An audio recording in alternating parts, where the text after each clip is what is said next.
This is a common mistake that most parents don't realize is when your kids are little, your job is to control the outcomes. Your job is to be their manager. Your job is to make sure that they don't hurt themselves. They go off in a certain direction. You can actually grab them, turn them around. You can control which directions they go. So they're in your safe area, in your environment that you have total control over. At a certain point, when they hit 11, 12, 13, 14, they start to not want you to control that anymore. For some, it's 16, 17, 18, it depends.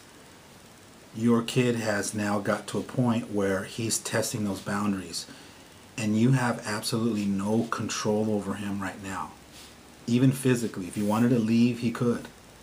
Especially with the internet and the way that he can reach out to anybody in the world. He can just disappear one day if that's what he wanted to do.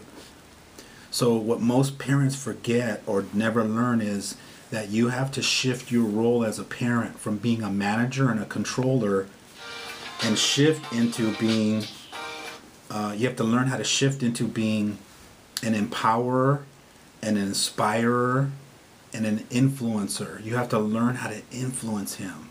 And that takes a certain ability. It takes an art that you have to practice. So what I'm going to do is I'm going to work with you and teach you how to shift who you're being, that you can show up in a different way, that he sees you through different filters. That way you're starting to plant seeds. You're starting to coach him. I'm going to teach you how to be a coach.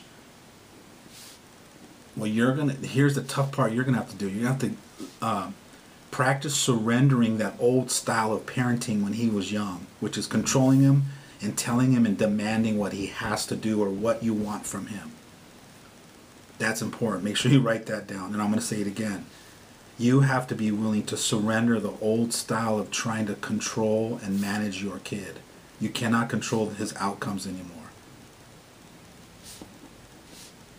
Because he's not 4, 5, 6, 7 anymore. He's surrender now the old way. The old way of parenting style, which is controlling, managing, right, and shift into a new paradigm, a new belief system of now I get to learn, go back to school and learn how to be an influencer, learn how to coach, how to plant seeds into his head that sprouts from within him. This is how you know you're on track, is when you can say certain things from a neutral place, and he turns to you and says, hey mom, you know what I was thinking? I should probably start taking the trash out more because I'm going to want to go to school and go to college, and I'm going to have to start looking out for myself. And then you just sit there and smile because you have been planting seeds weeks or months before about it. But when he comes up with it, it's his truth. When you come up with it, it's your opinion or it's something that you want him to do. Does that make sense? Mm-hmm. I'm going to try to teach you how to leverage your parenting style. Does that make sense? So what are you hearing me say? What's coming up for you? Basically, when all the times that I'm basically giving him advice and telling him what I believe in, and then he actually takes that on his own belief and understanding. Like, for instance, it reminds me of just the other day when he said, I want to get a job. And it's kind of like, what? You want to get a job? But this whole, I don't know how long I've been telling him, you need to have a job, you need to take care of yourself. And then, I wasn't expecting at 12 years old for him to be already wanting a job, but now I'm realizing, after you said that, it's a seed that I've been planting forever. Right, but now I'm going to teach you how to plant it in an empowering way. Right. Empowering. In the past, you've probably been, you should get a job because this, that, and that, or if you want to do that kind of stuff, you should get a job. Even your tone and everything has been a certain way.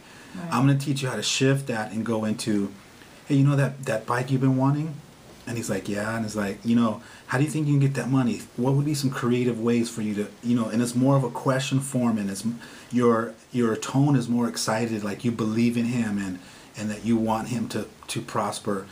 And so you ask open-ended questions to where a couple days later he goes, hey, mom, I was thinking I can start washing cars around the neighborhood. and I can come up with, if it took me 2 weeks, I can come up with, $150 to get that bike. In that instant, you go, yes, that's what I've been wanting you to come up with your own conclusion. When you have teenagers, you have to learn how to plant seeds through open-ended questions so that they come up with their own answers. Do you want to know why? Yes. Because teenagers are at a point in their life that they want to discover that they are powerful on their own. He's trying to flap his wings. He's trying to stretch his wings to realize that he is a powerful young man, that he can do stuff on his own. It's like the little toddler trying to tie his shoe, and you're like, here, let me do it. And he's like, no, stop, I want to do it myself. I want to do it myself. Yeah. At a certain point, the human spirit wants to realize that we're amazing, that we're powerful. And our job as parents is to recognize those moments and get out of the way. And so your job is to learn how to be a wise parent, learn how to practice being an extraordinary parent. And part of that is shifting your role from controlling and trying to manage the outcome to now learning how to inspire and empower him, and to plant certain seeds that starts to cultivate and sprout into his own beliefs about himself.